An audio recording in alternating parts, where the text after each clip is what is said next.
Alors, un exercice en relativité restreinte sur l'onde plane électromagnétique.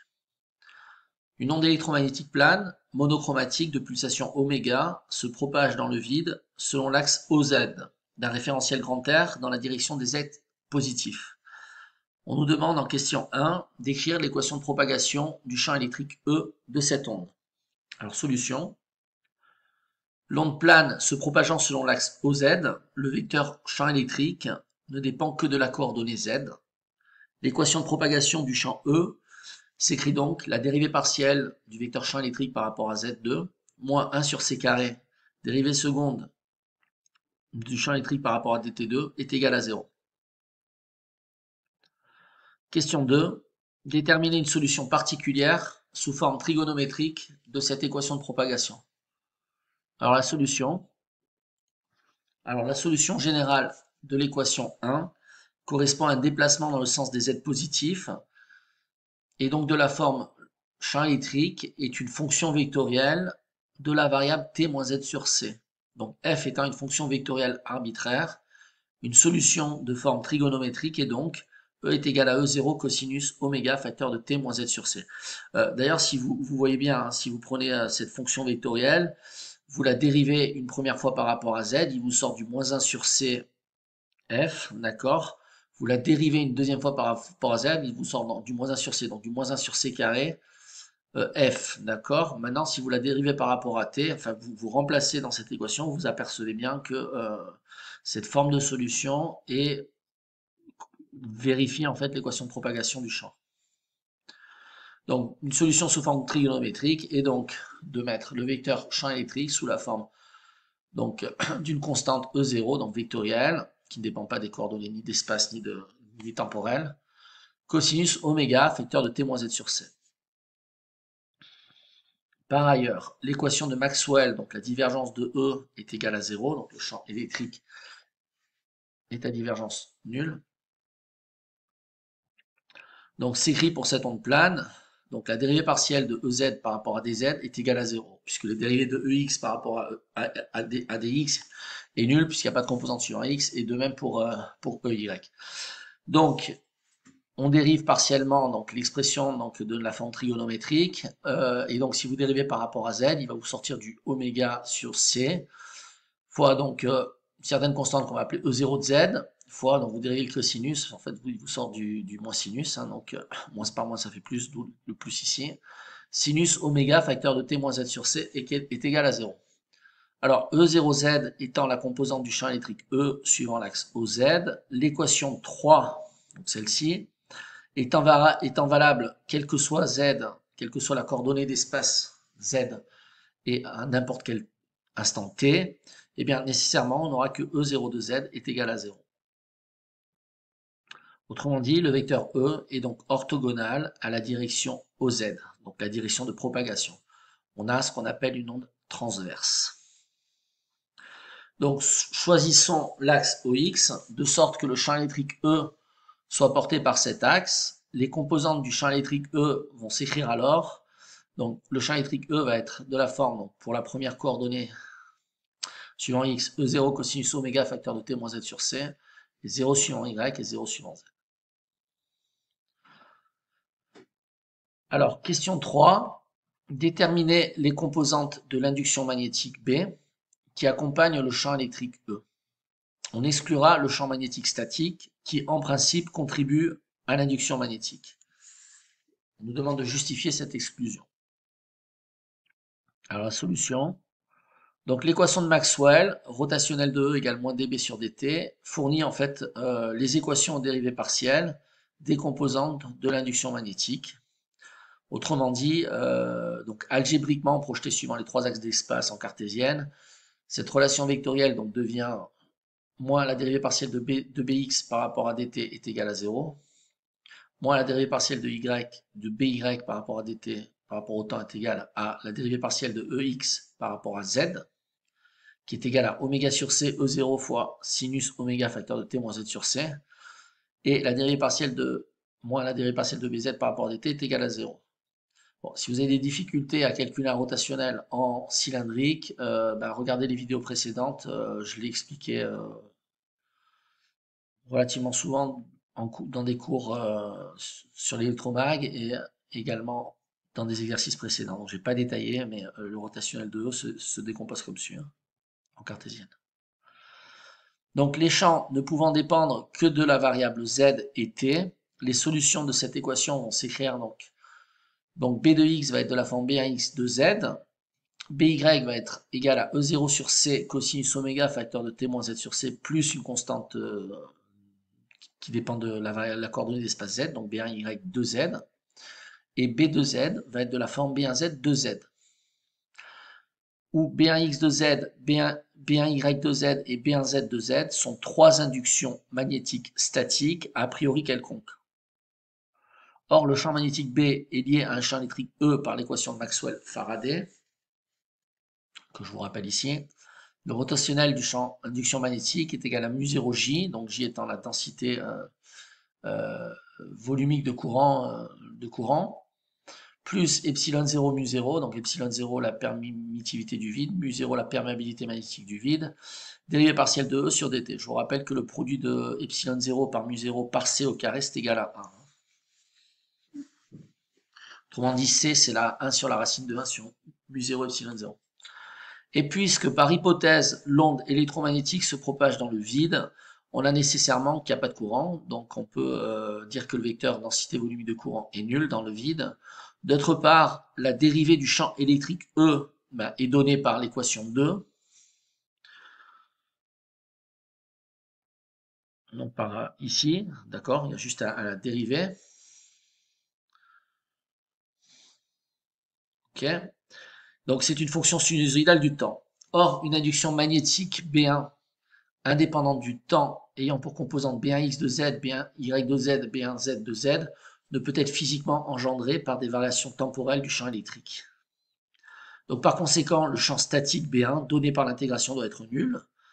Et donc les composantes du champ induction magnétique vont s'écrire alors, donc B0 pour la première composante suivant X, E0 sur C cosinus oméga facteur de T moins Z sur C suivant Y, et 0 suivant Z.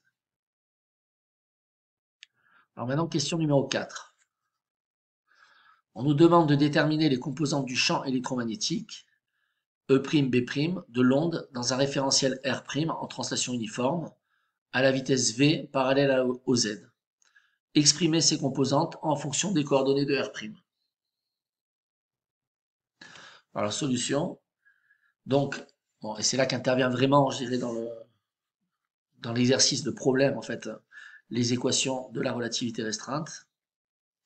Donc en relativité restreinte, les champs électriques et magnétiques dans le référentiel R', donc qui est en translation uniforme par rapport à R, sont donnés en fonction de ceux dans R par les relations. Donc on a E' vectoriel est égal à E vectoriel plus le produit vectoriel du vecteur vitesse V par le champ induction magnétique. Donc ça c'est une relation donc vectorielle qui sera projetée dans votre système de coordonnées, que ce soit un système de coordonnées sphérique, cartésien, cylindrique. Ici on est en cartésien. Et le champ induction magnétique dans R' ne change pas, et on a B' vectoriellement est égal à B vectoriellement. La vitesse de déplacement V de R' a pour composante V, donc c'est le référentiel R' par rapport à R, est en translation rectiligne suivant Z, l'axe Z, autrement dit, il a pour composante 0 suivant X, 0 suivant Y et V suivant Z. D'où la projection algébrique de ces relations vectorielles de relativité restreinte qui nous donne les nouvelles expressions des champs électromagnétiques dans le nouveau référentiel R' en déplacement translation uniforme par rapport à R suivant l'axe VZ. On va donc avoir E'X, donc algébriquement, est égal à EX, algébriquement, plus la projection algébrique du produit vectoriel entre le vecteur V, vitesse, de R' par rapport à R, et l'induction magnétique B dans R. Donc vous faites cette projection et vous obtenez donc que c'est égal à E0 facteur de 1 moins V sur C, cosinus oméga facteur de T moins Z sur C.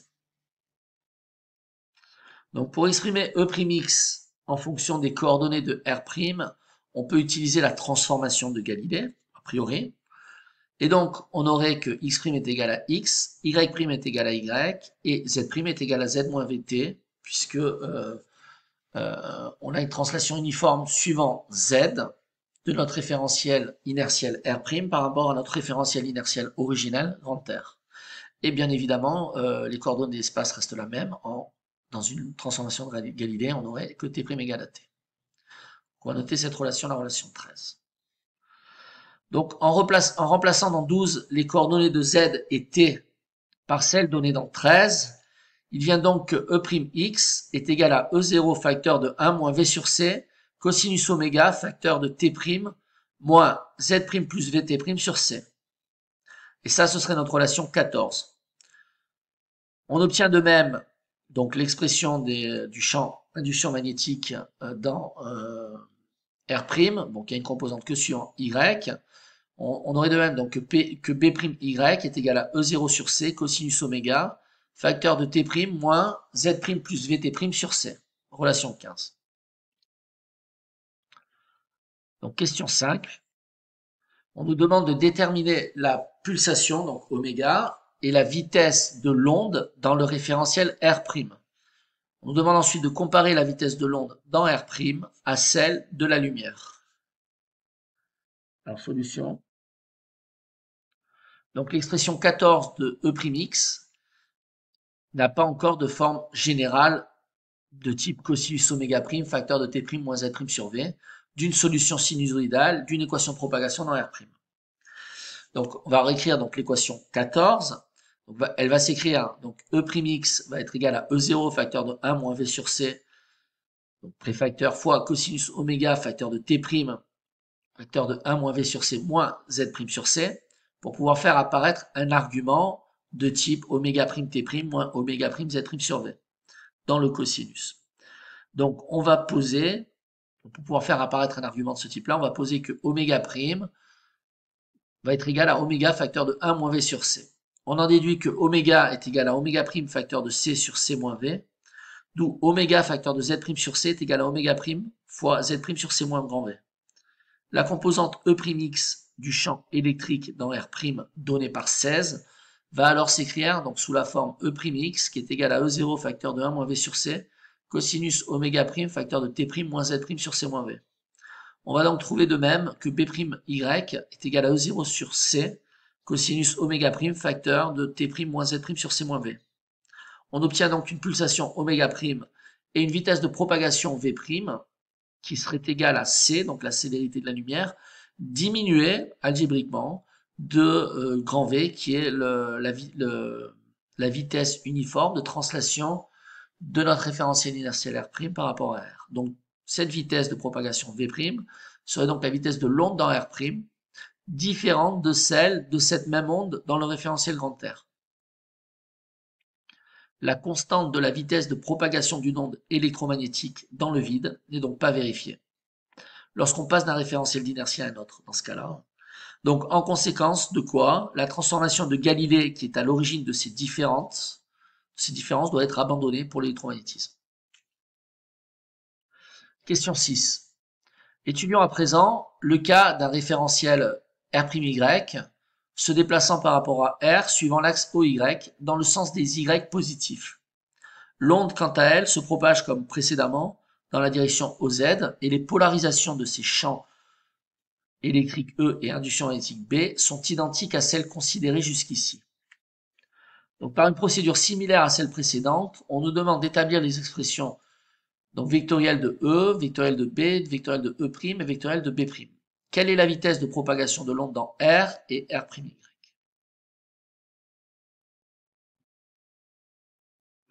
Alors, solution. Les expressions donc, des champs vectoriels électriques et induction magnétique dans R restent identiques à celles obtenues précédemment. Soit le champ électrique E est égal à E0 facteur de cosinus oméga facteur de T moins Z sur C porté suivant EX, suivant l'axe des X, et B qui va être... Oui, ça va être E0 sur C, il y a un facteur C qui manque là je crois. Ouais. Bon, 0 sur C, cosinus oméga, facteur de T moins Z sur C, EY, un facteur C sur, donc c'est 1 sur C, 0 sur C. En revanche, dans R'Y, les champs E' et B' ont pour expression Donc E' qui est égal à E0 cosinus oméga facteur de T' moins Z' sur C porté suivant l'axe des X. Et l'induction magnétique B' va être égale à E0 sur C cosinus oméga facteur de T' moins Z' sur C porté par EY. On a les conditions réunies d'une onde transverse magnétique parfaite avec E scalaire B égale 0, E scalaire K ou K avec le vecteur de direction de propagation qui est porté suivant Z égale 0. Donc on a une onde plane E, E', B', K', a priori, qui forme un trièdre direct pour l'information. Donc, on voit qu'aussi bien que dans R que dans R'Y, la vitesse de propagation de l'onde C, donc est un vecteur sur R3, n'a aucune composante suivant X, aucune composante suivant Y, et se déplace à la célérité de la lumière suivant Z. Donc, question 7 maintenant. Sachant que l'onde électromagnétique doit se propager à la même vitesse et dans la même direction que les photons qui lui sont associés, montrer qu'on aboutit à un certain paradoxe. Alors, solution. Un photon associé à l'onde électromagnétique étudiée devrait se déplacer à la même vitesse que l'onde qui l'accompagne, et ce, quel que soit le référentiel d'inertie.